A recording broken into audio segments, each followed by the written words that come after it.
चंदनपुर बोली गोटे छोट गाँटीए थिला। सेई गाँव रे जह्नमाणी नामक जड़े 35 वर्षीय महिला रोते।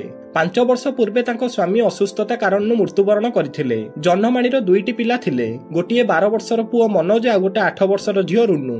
जह्नमाणी बहुत गरीब थिला। स्वामी मरीगला परे से बहुत एका होईगला। प्रतिदिन पड़ोशी घर को जाई बासन माजी 100 ରୁ 200 टंका आनी थाए। सेई टंकारे से पिला मानकर पाठपढ़ा एवं पोशाक किनिबारे खर्च करिथाए। किंतु सबुटु बड़ कष्ट हैला तापेखे रहिया पई गोटे माटीर झोपड़ी घर थिला। वर्षा दिने सेई घरे पानी पसी थाए। बहुत दुखरे से सेई घरे 2टी पिलांकु धरी रही थाए। प्रतिदिन पिला माने कांदी कांदी माँ को कहिथांती, माँ आमे केबे पक्का घरे रहिबु। जह्नमाणी पिलांकर ए कथा सुनी कांदी पकाए। एमिति किछि दिन बीतीगला। दिने गाँ को एक संवाद आसिला कि सरकार गाँ पई एक बासघर योजना आनिचंती, जहा द्वारा गरीब मानकु पक्का घर मिलिबो। ए संवाद सुनी जह्नमाणी बहुत खुशी होईगला। से तांको पिला पई छात घरटिए करियो बोली स्वप्न देखिला। ता पर दिन जह्नमाणी पंचायत ऑफिस को गला एवं आवेदन पत्र पूरण करी खुशी रे घर को फेरिला एवं पिला मानकु कहिला सरकार हमकु खूब शीघ्र पक्का घर देबे। जहा सुनी पिला माने बहुत खुशी होईगले।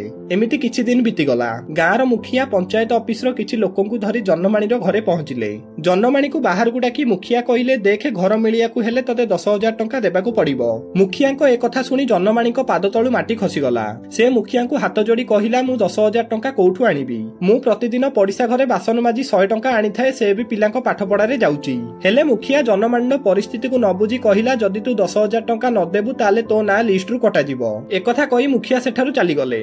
2 सप्ताह परे गाँ रे तालिका आसी पहुंचिला। अनेक लोकंकर ना थिला हेले जह्नमाणीर ना नथिला। पिला माने ए कथा सुनी माँ को पचारले, माँ आम ना काई आसिलानी, आमे कोन पक्का घर पाइबु नाही। पिला मानकर व्याकुलता देखि जह्नमाणीर हृदय भांगी गला। से दिन रातिरे जह्नमाणी बहुत कांदिला। परवर्ती दिन सकाळे जह्नमाणी प्रतिज्ञा नेला कि से डीएम साहब को जाई सीधा तार असुविधा जणाइबो। जह्नमाणीर घर पाखरु 20 किलोमीटर दूर रे थिला जिला अधिकारीक कार्यालय।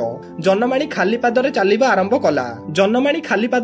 आरंभ कला। प्रचंड खरा जोगु ता पादरे फोटका होई गला, तथापि से पछगुंचा देला नाही। 20 किलोमीटर चाली चाली से जिला अधिकारीक कार्यालय निकट रे पहुंचिला। हेले सेठारे उपस्थित थिबा सिक्युरिटी गार्ड ताकू रोकी देले एवं पचारले कुआडे जाउचो। जह्नमाणी तांको कथार उत्तर देई कहिला, डीएम साहब को भेटिया को जाउची। सेठी उपस्थित थिबा सिक्युरिटी गार्ड कहिले कि सीधा डीएम साहब को केई भेटी पारिबे नाही। एकथा कहि से जह्नमाणी को अटकेई देले। एकथा सुनी जह्नमाणी एक आवेदन पत्र लिखि डीएम साहब को पाखु पठाइला। जह्नमाणीर आवेदन पत्र को पढ़ी डीएम साहब जह्नमाणी को तांको कार्यालय को डाकिले। जह्नमाणी कार्यालय को गला परे डीएम साहब जह्नमाणी को ताकर असुविधा पचारले। जह्नमाणी कहिला, सार मु 20 किलोमीटर खाली पादरे चाली चाली आसीची। एकथा सुनी डीएम साहब आश्चर्य होई गले और पचारले, तमे 20 किलोमीटर चाली चाली कोन पई आसीचो। जह्नमाणी कांदी कांदी कहिला, सार घर योजना पई गाँर मुखिया पंचायत ऑफिसर मानक सहित मिसी मते 10,000 टंका मागुथिले। मो पाखरे टंका नथिबारु से मो ना तालिकारु काटी देइचंती। डीएम साहब एकथा सुनी बहुत रागी गले और कहिले, जह्नमाणी नारे तालिका रख एवं जेउ माने टंका मागिथिले सेमानकु जेल पठाओ बोली निर्देश देले। किछि मास परे जह्नमाणी पई पक्का घर तयारी करागला। पिला माने सेई छात घर को देखि खुशी रे नाचियाकु लागिले। पिला मानकर खुशी देखि जह्नमाणीर आखिरे लुह आसीगला एवं से डीएम सार को बहुत बहुत धन्यवाद मध्य देला। दर्शक बंधु, ए स्टोरी रु आमे शिखिया को पाइलु कि सत्य को कई दीर्घ समय पर्यंत दबाई पारिबे नाही एवं जणे महिलार हिम्मत केमिति समाज को परिवर्तन करि पारे। दर्शक बंधु, स्टोरीटी भल लागिथिले वीडियो गोटे लाइक निश्चित करिवे।